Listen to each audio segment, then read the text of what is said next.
আমি তার জন্য আপনাদের কাছে দোয়া প্রার্থনা করছি।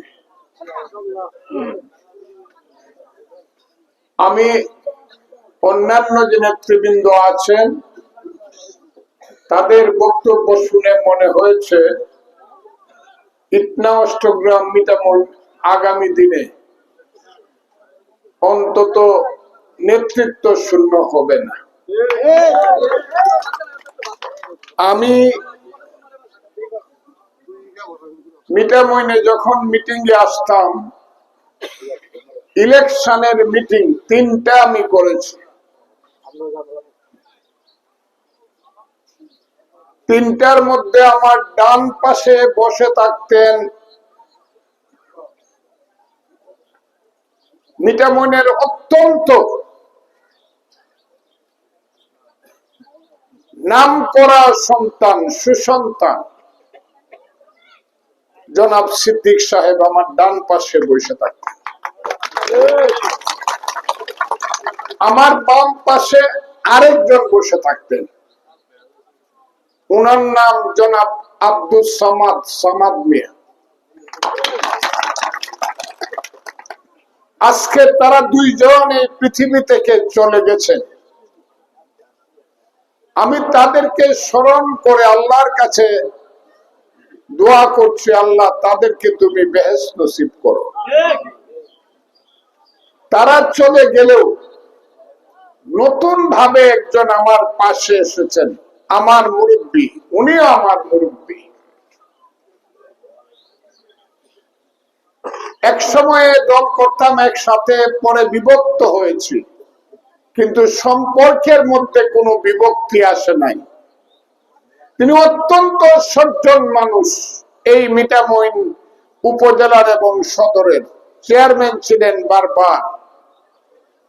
তিনি আমার মুরব্বী জনাব আহমদ আলী চৌধুরী আজকে আমার স্টেজে আছেন, তাকে আমি পরিচয় করে দিচ্ছি। একটু দাঁড়ান, আপনারা একটা হাততালি দেন।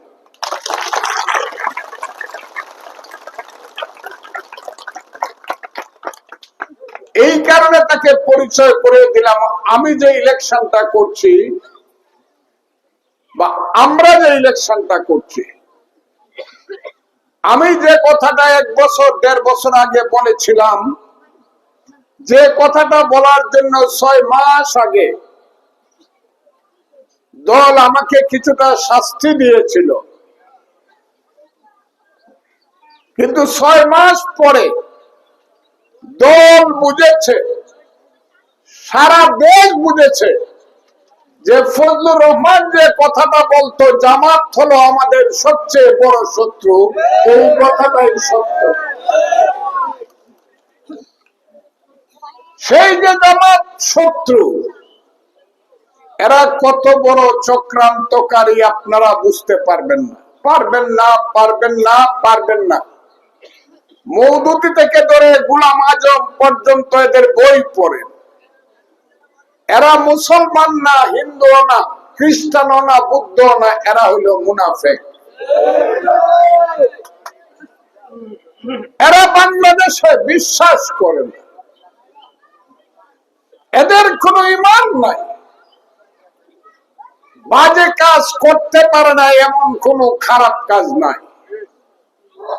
আমি আজকে বলে গেলাম, এই জামাতকে যদি থামাইতে হয়, তাদের অপকর্ম থেকে যদি তাদেরকে আস্থা করে ট্রেনে পাঠাইতে হয়, তাইলে মুক্তিযুদ্ধের সমস্ত শক্তি এক হইতে হবে। এটা মনে রাখবেন আমার কথাটা। আমার দল গুসা হইব এখন, কিন্তু আমার দলের দিন গিয়ে দেখা যাবে যাকে আজকে আমরা মনে করি এরা আমার শত্রু, মূল শত্রু না, এদের বাড়িতে ভাই বাড়িতে শ্রমিক হয়ে গিয়ে ওদের বাড়ি তুলন লাগবে। কারণ এই দেশে একটা মুক্তিযুদ্ধ হবে, আরেকটা মুক্তিযুদ্ধ হবে দেশে, আপনারা বুঝতেছেন না। কারণ পৃথিবীর যে রাজনীতি, পৃথিবীর রাজনীতিতে পাকিস্তান, তুরস্ক, ইরান, এই মুসলিম দেশগুলো চায় না বাংলাদেশ নামে কোন দেশ থাকুক, এবং এরা হাজার হাজার কোটি ডলার রিয়াল, পাউন্ড, এরা জামাত ইসলামকে, স্বাধীনতা বিরোধীদেরকে দেয়, জঙ্গিদেরকে দেয়। এক একটা জঙ্গি ছেলে একটা লাথি দিলে 2 মাইল দূর পড়বো। এদের পাওয়ার দেখেন না বাংলাদেশে? এদের নাম আগে শুনছেন কোনদিন? এই যে আমার হীরা এখানে পয়সা রয়েছে, তার নামে যত মানুষে শুনছে। এখন যারা জাতীয় নেতা হয়ে পয়সা রয়েছে, মির্জা আব্বাসকে গালি দেয়, যারা জাতীয় নেতা হয়ে রয়েছে, ইউনুসের সাথে পয়সা মিটিং করে, এই সব লোকজন, এদের বাড়ি কো, এদের বাপের নাম কি? কি এদের বাপের নাম? জন্মের পরিচয় কি এদের? কেউ বাড়ির থেকে দাঁড়ায় না, কারণ বাড়িতে গেলে মানুষ কানে ধরে টান দিব, ওই তুইটা বাপ পার, তুই ইলেকশন করস কেমনে? কারণ মিঠামণি যে জুতা চুরি করছে তো মিঠামণির মানুষ বেশি চিনে। এগিয়ে যে ঢাকা নেতা হয়ে ঢাকায় দাঁড়ায় গেছে, গাইডে তো মিঠামণির মানুষ জানে না। এই সব গরু চুরের দল, জুতা চুরের দলেরা এখন বাংলাদেশের নেতা, এবং এরা চক্রান্ত করতেছে, এরাই জঙ্গি, এরাই হাজার হাজার অস্ত্র লুট করছে থানার থেকে, এরা শত শত পুলিশকে হত্যা করছে, হাজার হাজার পুলিশকে সন্তান হারা করছে, হাজার হাজার মাকে সন্তান হারা করছে, পুলিশের সন্তানকে পিতৃহারা করছে। এই সব রাজাকার, আলবদর এবং জঙ্গির দল। ইলেকশনে এরা পারবে না। আল্লাহর রহমত, আল্লাহর রহমত হিসাবে আমি বলছি, আগামী 12 তারিখে ইলেকশনে বিএনপি রাষ্ট্র ক্ষমতায় যাবে, মেজরিটি হবে, এবং আল্লাহর রহমতে তারেক রহমান হবে বাংলাদেশের প্রধানমন্ত্রী। আর ইটনা মিঠামনস্ত গ্রামের মানুষ, আপনারা যদি দয়া করে আপনাদের অদম সন্তান ফজলুর রহমানকে ভোট দেন, তাহলে ফজলুর রহমান হবে এমপি। এই হবে ইলেকশনের রেজাল্ট। 240টার উপরে সিট পাবে বিএনপি, আল্লাহর রহমত। কিন্তু চক্রান্ত বড় কঠিন এবং গভীরে। সেই চক্রান্ত কাদের মাধ্যমে করছে আমি বলবো না, তবে চক্রান্ত যেই করুক, কেউ যদি বুট লুট করতে আসে আপনারা ছেড়ে দিবেন? ভোটটা দিবেন, ভোটটা দিয়া দুপুর বেলায় বাসায় গিয়ে খাই আইবেন, সন্ধ্যা পর্যন্ত পয়সা থাকবেন, প্রিসাইডিং অফিসারের কাছ থেকে রেজাল্ট নেবেন, তারপরে মিছিল করে বাড়িবেন। আর যদি কেউ বলে না বাড়ির যাওগা 2 ঘন্টা আগে, 2টার সময় যাবেন? কেউ যদি বলে না ভোট গণাইব কাল দিন পরে, পরশু দিন যাবেন? যাবেন না। প্রয়োজনে যা করার তাই করবে। আমি আছি ফজলুর রহমান, জীবন যা করার তাই করবে। পৃথিবীতে সবচেয়ে বেশি শক্তি আল্লাহ, তারপরের শক্তি আল্লাহ আশরাফুল মখলুকাত মানুষের। মানুষের চেয়ে শক্তির কারণ নাই। কারণে দাঁড়ায়েন না। কয়টা জামাত ইসলাম আছে? গন্ডায় গন্ডায় গনলে 3 গন্ডা হয় না একটা ইউনিয়ন। হ্যাঁ, এরা বুটটা লুটেলবো, এরা আপনি বুট লয়ে যাইব গা, একটা রিভলভার দেখাইলে আপনি দৌড়ে দেবেন গা, একদম ঢুকায় দিবেন। কিন্তু রিভলভার যদি কেউ দেখায়, কি আমার কথা ঠিক থাকবে কিনা? এইটা যদি করতে পারেন, তাহলে এই দয়া করিয়া ক্ষমতায় আল্লাহ আপনাদেরকে ক্ষমতায় নিবে। আমি আপনাদেরকে বলি, আমার সময় খুব বেশি দিন আছে বলবো, তবে আমি অসুস্থ সেটাও বলবো না। হঠাৎ করে অসুস্থ হয়েছে। আমার ৭৮ বছর বয়সে আমি কোনোদিন কোন হাসপাতালে একদিন ঘুমাই নাই। ওই দিন রহমান সাহেব ভৈরবে আসবেন, সেই দিন আমি পাটুরিয়া নদীর পাড়ে গিয়া বাজিতপুরে অসুস্থ হয়ে গেলাম। তারপরে জহিরুল ইসলাম মেডিকেলে, এরপরে আবার কেয়ার হাসপাতালে ভর্তি হলাম 7 দিন। আমার 9 দিন সময় চলে গেছে, আপনাদের দোয়ায় আমি বেঁচে এসেছি, এখন আমি সুস্থ। কিন্তু 9 দিন সময় চলে যাওয়ার কারণে আমি গাগরায়, আমি কাতকাল, বৈরাটি, কেওয়ারজু, এই 3টা গুপ্তগি, এই 4টে ইউনিয়নে আমি যাইতে পারি নাই। আমি আপনাদের কাছে মাপ চাই, যদি আল্লাহ আমাকে পাস করে তাহলে প্রথম যে ইউনিয়ন গুলাতে যাব, এই ইউনিয়ন গুলাতে আমি প্রথম যাব আপনাদেরকে। আমাকে আপনারা মাফ করে দেন। আমি আপনাদেরকে বলি বন্ধুরা, এই এখন দেশের অবস্থা কি? এইটা কোন দেশ না, এটা হলো রাজাকার আলবদরের দেশ। এই দেশে জামাতের আমির শফিকুর রহমান কি বলছে, যে মহিলারা বাহিরে কাজ করে, ডাক্তারি করে, মাস্টারি করে, প্রফেসরি করে, জজিয়তি করে, অথবা ঝাড়ু দেয়, অথবা নার্সগিরি করে, অথবা গার্মেন্টসে কাজ করে, যারা করে এরা হইল বেশ্যা। কথাটা ঠিক না বেটি? ও কি মানুষের ঘর থেকে জন্মগ্রহণ করছে? ওর মা কি এইটাই হয়েছিল? ওর মা কাজ করে ভাত খায় না? কার মা কাজ করে ভাত খায় না? কেউ ঘরে কাজ করে, কেউ বাইরে কাজ করে। আপনি চান না আপনার মেয়ে ডাক্তার হোক? চান না? হ্যাঁ, আপনি চান না আপনার মেয়ে জজ সাহেব হোক? আপনি চান না? আপনি চান না আপনার মেয়ে উকিল হোক? আপনি চান না আপনার মেয়ে শিক্ষক হোক? তাহলে এই সব বর্বর, অমানুষ, নরপশু, নরাধম শফিকুর রহমানরা বলে কি, এটাকে কি আমি মধ্যযুগে নিয়ে যাবেন দেশ? আপনার বাড়িতে শুধু মৌলবী হইব, আমার কোনো আপত্তি নাই, মৌলবী হোক একজন। ডাক্তার লাগবে না, বুকটা ব্যথা করলে এই কন্যা সৈয়দ নজরুল তাড়াতাড়ি কন্যা, তাহলে যান কেন? মৌলবীর বাড়িতে যান না। বুক ব্যথা করলে এই ডাক্তারের কাছে যান কেন? তাহলে বিজ্ঞানকে আপনি স্বীকার করেন, এটা আমার রসুল স্বীকার করতেন। বিজ্ঞানকে আপনি স্বীকার করেন, ওই হারামজাদারা তো বিজ্ঞানকে স্বীকার করে না। এই বর্বরদেরকে কেন ভোট দিবেন বলেন দেখি? এরা আবার লেখে ব্যারিস্টার, ডক্টর, অমুক তমুক, এরা তো কিছুই না। কালকে বলছে বাবুনগরী এবং বাইতুল মুকাররমের ইমাম বলছে, কালকে বলছে যে এই পৃথিবীতে সবচেয়ে মুনাফেক দলের নাম হলো জামাত। আর ভারতের সেই সবচেয়ে বড় যে মাদ্রাসা, কি নাম? দেওবন্দ।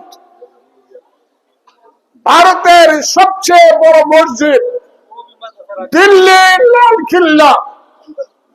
তারা কি বলছে যে পৃথিবীতে অনেক ধর্মীয় দল আছে, কিন্তু জামাতের মতো মুনাফেক দল আর নাই বন্ধু। এদেরকে ভোট দিবেন আপনারা? এত অভাব করছে আপনাদের, কিসের জন্য ভোট দিবেন? প্রথমে যায় বুরকা পরিয়া, ছেলে নামে বোঝা যায় না, গিয়ে একটা চকলেট দেয় বাচ্চারা, বউরের একটা কানের কান ভাষা দেয়, আয়ের সময় কয় বুকটা দিয়েন, বেহেশতের টিকিটটা কালকে দিয়ে দেয় মনে। হ্যাঁ, বেহেশতের টিকিট যে দিতে পারে সে হইলে শিরক গুনাহ করে, কারণ বেহেশত দিবার মালিক একমাত্র হলো আল্লাহ। সে আল্লাহর সঙ্গে যে নিজেকে তুলনা করে সে কি? সে হলো শিরক গুনাহ করে, সেই গুনার কোনো মাপ নাই। এখন কইতাছে না টিকিট দেওয়া যাইব না, এটা একটু শর্ট পড়ে গেছে। এখন হজে নিব সবাইরে, ইটনা অষ্টগ্রামের সবাইরে নাকি হজে নিব, যা মুসলমান আছে সবরে হজে নিব। একবার হজে গেলে 6 লাখ টাকা লাগে। আরে বেটা, হ্যাঁ, বাপ দাদার নাম নাই, সানমুরুলের বিয়াই, হ্যাঁ, আমার মা 1.5 কেজি চাল না দিলে পানি ভাত খাইতে পারতি না, এখন আবার কস এই দেশের সমস্ত মানুষকে হজে নিয়ে যাবে। এইসব ধরনের মিথ্যা প্রলোভনে কি আপনারা মজে যাবেন? আপনারা বিশ্বাস করেন? যদি বিশ্বাস না করেন, রাজাকারের বাচ্চাদেরকে ভোট দেওয়া যাবে না। কেন দেওয়া যাবে না? এরা মহাপাপী। এরা মানুষকে হত্যা করেছে, 30 লক্ষ মানুষকে হত্যা করেছে। এরা 2 লক্ষ মা বোনের ইজ্জত দিয়েছে। এরা সোনার বাংলা পুড়ে ছারখার করেছে। এদের জন্য এই দেশে পাকিস্তানিরা 9 মাস যুদ্ধ করে দেশটাকে বিরান করে দিয়েছে। আর আমাদের মতো 23 বছরের যুবকেরা যুদ্ধে গিয়েছে। আমি ফজলুর রহমান, আমার বয়স ছিল 23 বছর। আমি যখন যুদ্ধে যাই তখন অবস্থাটা এমন ছিল, দেশ থেকে যুদ্ধে যাওয়া সম্ভব না। যে কোনো সময় জামাত আমাদেরকে ধরায় দিতে পারে। ওই এখান থেকে 1 কিলোমিটার দূরে আব্দুল হামিদের বাড়ি। আমি আর শাহাবুদ্দিন ঠাকুর ইটনার 12 মাইল হাঁটতে হাঁটতে মিটামইনে আসলাম। আইসা দেখি ছোট 7-14 বাংলা গদ্দার মধ্যে হামিদ সাহেব একটা ছোট্ট চৌকিতে শুয়ে আছে। আমি বললাম, আপনি হলেন এদেশের নেতা, ইলেকটেড লিডার, আপনি ঘুমায় আছেন, যুদ্ধ হইব কবে? ওই যুদ্ধ কি করবো ভাই, দেশের গন্ডগোলে তো যান বাসে না। কারণ সিদ্দিক মিয়া সাহেবদের সঙ্গে তখন তাদের গন্ডগোল চলছে। আমি সেই হামিদ সাহেবকে দক্ষিণ দিক দিয়ে ঘুরাই আমি মাইকে কইতাছি, হামিদ সাহেব জীবিত, নুরু জীবিত, তাদের অনেকেই জীবিত, এই কারণে মাইকে কয়ে যেতেছি কথাটা। ওই দক্ষিণ দিক দিয়া ইসলামপুরের উপর দিয়া বাজারের উপর যাইতে সাহস পায় না, দক্ষিণ দিক দিয়া ঘুরাইয়া গেলাম। এখনো জীবিত একজন আছে, তার নাম জিল্লুর রহমান। তখন শাহজাহান সাহেব ছিল, কামরুল হাসান শাহজাহান। মহিষাখালীর পীর সাহেব ছিলেন আমার পীরের বাড়ি। সেই বাড়িতে গিয়ে উঠলাম হামিদ সাহেবকে নিয়ে। কুলিয়ারচর থেকে একটা লঞ্চ চাইতো। এই লঞ্চটা ডাকি পর্যন্ত সন্ধ্যার সময় যাইতো। যারা এই লঞ্চে উঠছেন 1-2 জন এখনো জীবিত আছেন কিনা বলেন তো দেখি। হ্যাঁ, সেই মহিষাখালীর ঘাট থেকে উঠে ঢাকি গেলাম। ঢাকির থেকে আমাদের বাড়িতে গেলাম। 3 দিন পরে আমাদের বাড়ি থেকে যুদ্ধে গেলাম। সেই যুদ্ধে কোথায় গেলাম আমি? হামিদ সাহেব গেল না, আমি যুদ্ধে গেলাম। আবারও বললাম, হামিদ সাহেব গেল না, আমি যুদ্ধে গেলাম। আবারও বললাম, হামিদ সাহেব যুদ্ধে গেল না, আমি গেলাম। কিন্তু স্বাধীনতার পুরস্কার পাইল হামিদ সাহেব। এই কারণে কথাটা বলছে, আমি যুদ্ধে গেলাম 2500 মাইল দূরে দেরাদুনের টান্ডুয়াতে। সেইখানে আমি মাসের পর 2 মাস ট্রেনিং দিলাম। তারপরে আষাঢ় শ্রাবণের বৃষ্টি পড়া রাতে অমানিসার অন্ধকারে বাংকারে থেকে থেকে যুদ্ধ করলাম। পাঞ্জাবের বুকে টিরার টিপলাম। পাশের ছেলেটা গুলি খাইয়া 5 ফুট উপরে উঠে গেল। বললাম, বাবা, মাকে তুমি দেখো। সেই মা কানতে কানতে পাগল হয়ে মারা গেছে। সেই সিরাজ সিল্লি সিরাজ বীর বিক্রম, সেই আজমিরগঞ্জের জগৎজ্যোতি দাস 500 আর্মি দেয়া ঘেরাও হয়ে গেল। সারা সিলেটের আর্মি তাকে ঘেরাও করলো। 50 জন মুক্তিযোদ্ধা তার সঙ্গে ছিল। জগৎজ্যোতি দাস বলল, আমি একা মরবো, তোরা সব বাইচা যা, সমস্ত গুলি এবং আর্মস আমার কাছে রাইখা যা। তার সাথীরা কাঁদতে শুরু করলো। জগৎজ্যোতি দাস বলল, আমার অর্ডার শুনতে হবে, এটা যুদ্ধের ময়দান, আমি কিন্তু কমান্ডার। সেই জগৎজ্যোতি দাসের 1 ঘন্টা পাকিস্তানিদের বিরুদ্ধে একা যুদ্ধ করলো। যুদ্ধ করে ধরা পড়লো আহত অবস্থা। 49 জন সনব আমার মুক্তিযোদ্ধা বাঁচা গেল। তার লাশটা আইনা বট গাছের মধ্যে আজমিরগঞ্জে বান্ধা তুইল। 15 দিন পর্যন্ত মাংস পৌঁছাবো। সেই জগৎজ্যোতি দাসের কথা ভুলে যাব? ভুলে যাব? সেই মুক্তিযুদ্ধের কথা ভুলে যাব? সেদিন ছিল ইটনা, এখন হইল কাতকালের সেই 36 ডালার গাঁয়ে 426 জন লোককে একদিনে হত্যা করলো পাকিস্তানি বাহিনী। এটা ভুলে যাব? ভুলে যেতে হবে? আর এই রাজাকারের বাচ্চাদের সঙ্গে সঙ্গে বলতে হবে না না না না না কোনো যুদ্ধ তো হয় নাই, বলতে হবে আমি কি বেঈমান। 5ই আগস্টের পরে ওই রাজাকারের বাচ্চারা বলতে শুরু করলো এই দেশে কোনো যুদ্ধ হয়েছে না, এই দেশে ইন্ডিয়া ষড়যন্ত্র করে বায়ে বায়ে গন্ডগোল লাগাইছে, এখন আর গন্ডগোল না, এখন আমরা পাকিস্তান হয়ে যাই মুগা। আর পাকিস্তান ডাকতেছে আসো আসো আসো, তোমরা তো আমার ছোট ভাই, কুলে উঠো আইসো। সেই রাজাকারের বাচ্চারা যখন 7 দিন পর্যন্ত বললো সারা দেশ চুপ, কেউ কথা বলে না, আমি আমার নারী টিপ দিলাম, বুকে টিপ দিয়ে বিপিএফকে জিজ্ঞাসা করলাম, হে ফজলুর রহমান তুমি কি জীবিত আছো? তুমি না মুক্তিযুদ্ধ করতে গেছিলাম, কিন্তু আজকে যে বলতেছে মুক্তিযুদ্ধ নাই, আজকে যে বলতেছে 30 লক্ষ লোক জীবন দেয় নাই, 2 লক্ষ মা বোন ইজ্জত দেয় নাই, এই ফজলুর রহমান তুমি মৃত্যু হইলে পরে তো আল্লাহ তোমাকে জিজ্ঞাসা করলে তুই তো মিথ্যাবাদী। আমি তখন সিদ্ধান্ত নিলাম জীবন অথবা মৃত্যু, আমি রাজাকারদের বিরুদ্ধে প্রতিবাদ করব। সেই দিন আমি টেলিভিশন দায়িকা এই বাম হাতের আঙ্গুলটা তুইলা আমি বললাম এই রাজাকারের বাচ্চারা সাবধান, এই আলবদরের বাচ্চারা খুব সাবধান, কিন্তু যুদ্ধ কিন্তু এই দেশে হইছে, যদি বিশ্বাস না করো আরেকটা মুক্তিযুদ্ধ হইব এবং তোরারে পাকিস্তান বানায় দেব। এই যুদ্ধটা আগামীতে হইব, আমার কথাটা বিশ্বাস করেন। আমি যখন কইছি জামাত আমাদের শত্রুরা আলবদর রাজাকার ছিল, বিএনপিরা কইছে আরে এরা তো আসলে খালাতো ভাই লাগে মনে হয়, ফজলু কি কয়। এখন কিন্তু সবাই কয়, এমনকি আমার নেতা তারেক রহমান সাহেব কয় যে মুক্তিযুদ্ধই হলো বাংলাদেশের ভিত্তি, আর এরা হইল রাজাকার এবং বেঈমান। কথাটা বলেন। আমি আবারও বলছি এইটাকে অন্ধকারের দেশ বানানো যাবে না, এটাকে বুর্বকদের দেশ বানানো যাবে না, এটাকে আফগানিস্তান বানানো যাবে না। তাহলে আত্মহত্যা করবো যদি ফিরাইতে না পারি। আফগানিস্তানে 1/3 লোক না খায় থাকে, আফগানিস্তানে 50% জজ ছিল, একজনও চাকরি করে না, মেয়েরা ক্লাস 5 পর্যন্ত পড়লেই পড়া শেষ। কাজে আমি আজকে আপনাদেরকে বলতে চাই বন্ধুরা, এটাকে মধ্যযুগ কি আপনারা বানাইতে চান না আধুনিক যুগ বানাইতে চান? এই যে মোবাইলটা দিয়ে কথা শুনেন, কথা বলেন, আগে 7 দিনে একদিন আমেরিকা ছেলে থাকতে মা কথা বলতে পারতো না, এখন 7 মিনিটে 10 বার কথা বলতে পারে। কথাটা ঠিক না বেটি?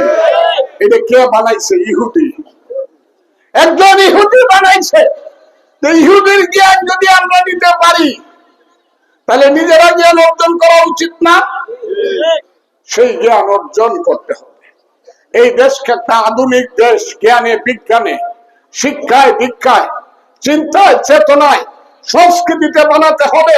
এই দেশটাকে বানাতে হবে হিন্দু মুসলমান বৌদ্ধ খ্রিস্টানের একটা দেশ। কারণ হিন্দু এবং মুসলমান বাঙালি জাতির 2টা হাত, একটা হাত কেটে দিলে যেমন আরেকটা হাত কাজ করে না, ঠিক তেমনি হিন্দু যদি না থাকে এইখানে মুসলমানের সংস্কৃতি থাকবে না, হিন্দুর সংস্কৃতি থাকবে না। সন্ধ্যাবেলায় যদি ঢুলের বাড়ি না শুনেন এইটা যেমন ভালো লাগবে না, সকালবেলা আসসালাতু খায়রুম মিনান নাওম না শুনলে সেইটাও ভালো লাগবে না। বাজারে যখন বসবেন, এখানে যখন খেলা হবে, ফুটবল খেলা, হিন্দু মুসলমান একসাথে বৈশা দেখবো, একসাথে খেলবো। বাজারে যখন আসবেন যাত্রা গান হবে, রূপবানের গান হবে, সবাই মিলে মুদের বাড়ির দক্ষিণ পাশে গো ওদাই মা কিসের বাদ্য বাজে গো আমার দাইমা দাইব গো, 2 দল মিলে একসাথে শুনবে। নৌকা দৌড় যখন হবে বর্ষাকালে, তখন নৌকা দৌড় হলে করে যাত্রা করিয়া দে মা নন্দরানী, কালীধর যাব আমি, একসাথে শুনবো। আবার যখন আজান করবে আসসালাতু খায়রুম মিনান নাওম, আমি মসজিদে যাব। আর কালীদাস যে হিন্দু ঘন্টা হইলে পরে সে মন্দিরে যাবে, কেউ কাউকে বাধা দিব না। এর নাম বাংলাদেশ।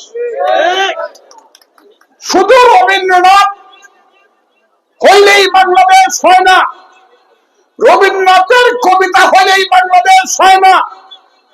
গগনে গরজে মেঘ ঘন বর্ষা, কুলে কা বসে আছি নাহি ভরসা, রাশি রাশি ভাড়া ভাড়া ধান কাটা হলো সারা, বড় নদী খোড় ধারা খোড় পরশা, কাটিতে কাটিতে ধান এলো বরসা। সুন্দর কবিতা, ঠিক আছে।